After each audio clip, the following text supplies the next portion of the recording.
Good evening, ladies and gentlemen, and welcome to Heti TV's foreign language news broadcast. My name is Peter Gardosh, and first, for the news in English.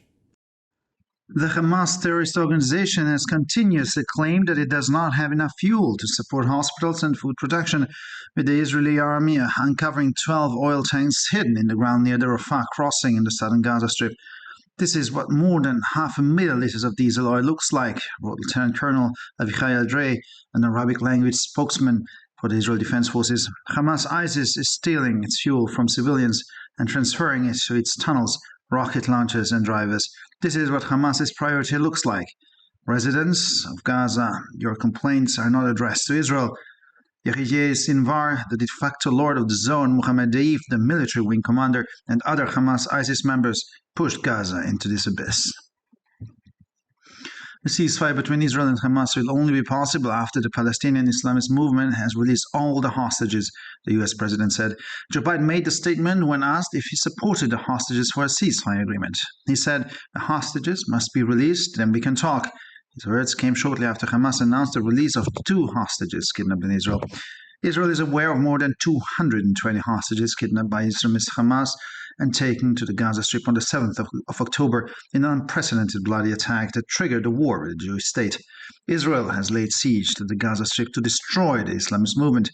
More than 1,400 people were killed in the attacks in Israel, most of them by bullets, according to the authorities. The Israeli army said 1,500 Hamas militants had been found dead. Former U.S. President Barack Obama has called on Israel to act with caution in its military operations following the 7th of October attack by the Palestinian Islamist organization Hamas. He said that after Hamas's unspeakable brutality, Israel has the right to protect its citizens from such violence, but that the world is watching closely. It is particularly important, as President Joe Biden has repeatedly emphasized, that Israel's military strategy is conducted in compliance with international laws, including laws designed to avoid, to the greatest extent possible, civilian death or suffering, wrote Obama. Thousands of Palestinians have already been killed in the bombing of the Gaza Strip, many of them children, the former U.S. president said, adding that hundreds of thousands of people in the area have been displaced.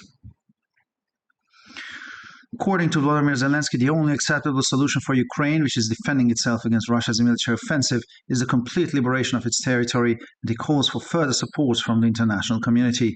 We can only accept the complete liberation of our territory, the Ukrainian president said in a video message to the Crimea Platform Parliamentary Summit in Prague on Tuesday.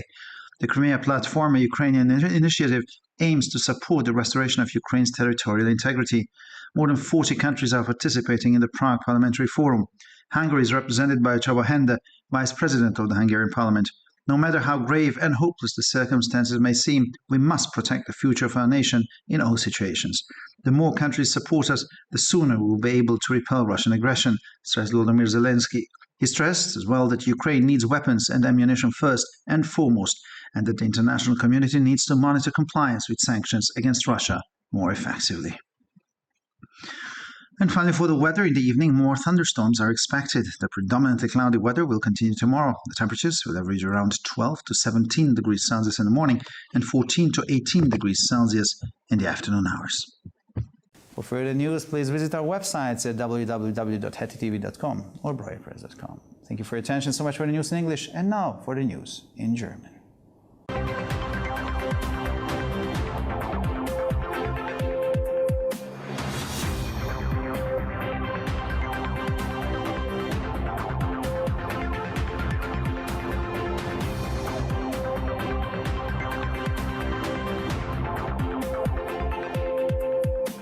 Schönen guten Abend, liebe Zuschauer. Mein Name ist Peter Gardosh und nun zu den Nachrichten auf Deutsch. Die Terrororganisation Hamas hat immer wieder behauptet, sie verfüge nicht über genügend Treibstoff, um Krankenhäuser und Lebensmittelproduktion zu versorgen. Die israelische Armee hat in der Nähe des Grenzübergangs Rafah im südlichen Gazastreifen 12 im Boden versteckte Öltanks entdeckt.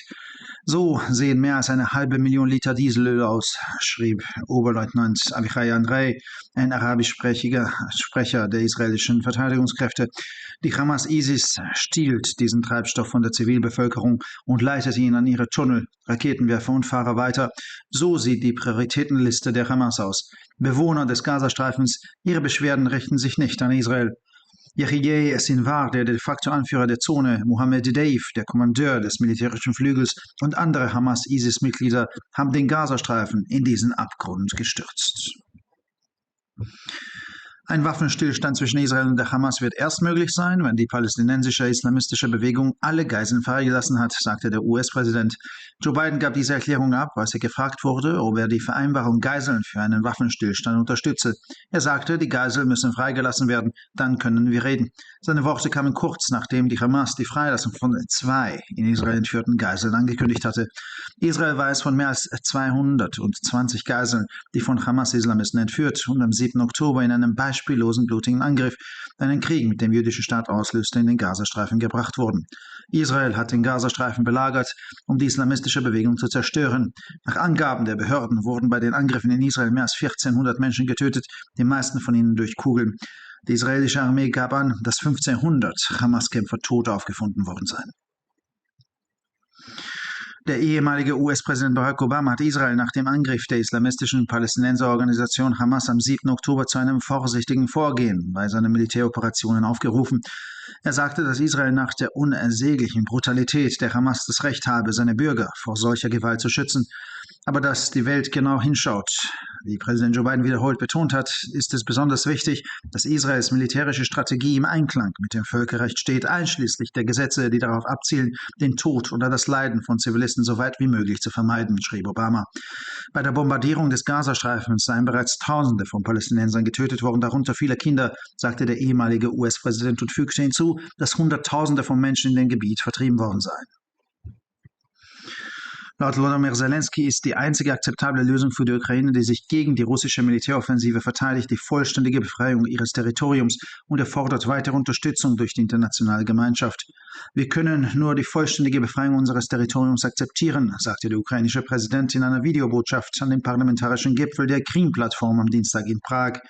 Die Krim-Plattform, eine ukrainische Initiative, hat das Ziel, die Wiederherstellung der territorialen Integrität der Ukraine zu unterstützen.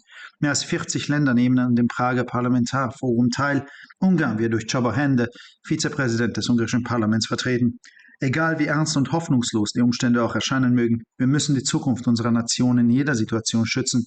Je mehr Länder uns unterstützen, desto eher werden wir in der Lage sein, die russische Aggression abzuwehren, betonte Volodymyr Zelensky.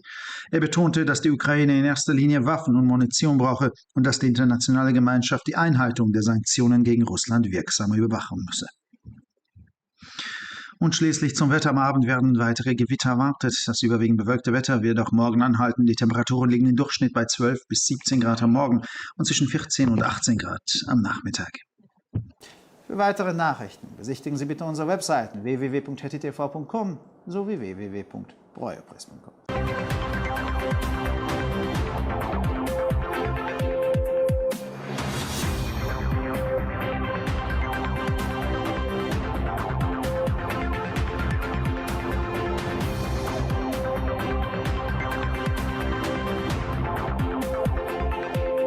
ערב טוב, גבירותיי ורבותיי, שמי אדם ברויר זאבי, ואלה הם החדשות בעברית. ארגון הטרור חמאס טוען כל הזמן שאין לו מספיק דלק ותמיכה בבתי חולים ובייצור מזון. צה"ל חשף 12 מכלי נפט שהוחבאו באדמה סמוך למעבר רפיח בדרום רצועת עזה. כך נראים למעלה מ500,000 ליטר סולר. כתב סגן אלוף אביחי אדרי, דובר צה"ל בשפה הערבית. חמאס דאעש גונב את הדלק הזה מאזרחים ומעביר אותו למנהרות, משגר הרקטות ומנהיגיו. כך נראית רשימת העדיפויות של חמאס. תושבי עזה, המוען של התלונות שלכם הוא לא ישראל. יחיא סינואר, אדון השטח בפופל, מוחמד דאיף, מפקד הזרוע הצבאית, ושאר אנשי חמאס דאעש דחפו את עזה לתהום הזה.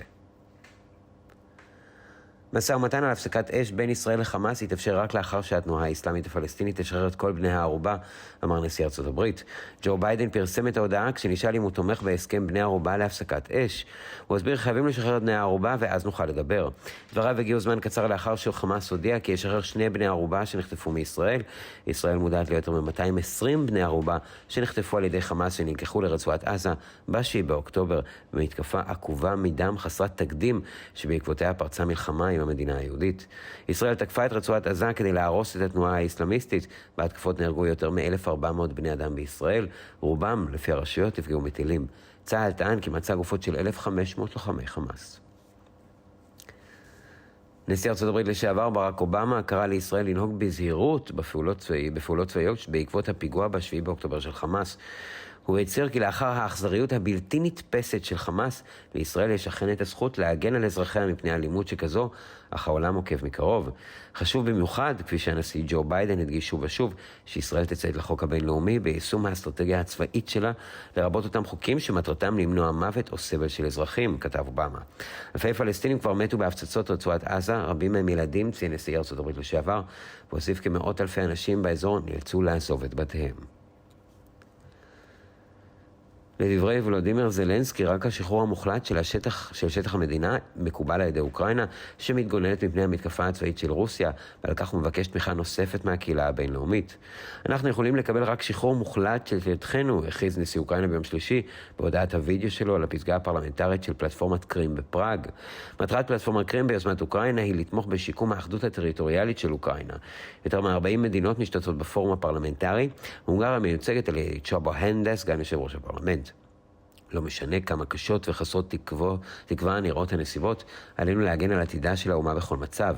ככל שיותר מדינות תומכות בנו, כך נוכל להדוף את התוקפנות הרוסית מוקדם יותר, הדגיש זלנסקי. הוא קבע שאוקראינה זקוקה בעיקר לנשק ותחמושת, והקהילה הבינלאומית חייבת לפקח בצורה יעילה יותר על ציות לסנקציות נגד רוסיה. ולמזג האוויר, בערב צפויות סופות רעמים נוספות, מזג האוויר המעונן בעיקרו יימשך מחר, הטמפרטורות תהיינה סביב 12 ל-17 מעלות בבוקר, ובין 14 ל-18 מעלות אחר הצהריים. לחדשות נוספות, אנא בקרו באתרי האינטרנט שלנו, ב-hattitv.com או broyerpress.com. תודה רבה והמשך ערב נעים.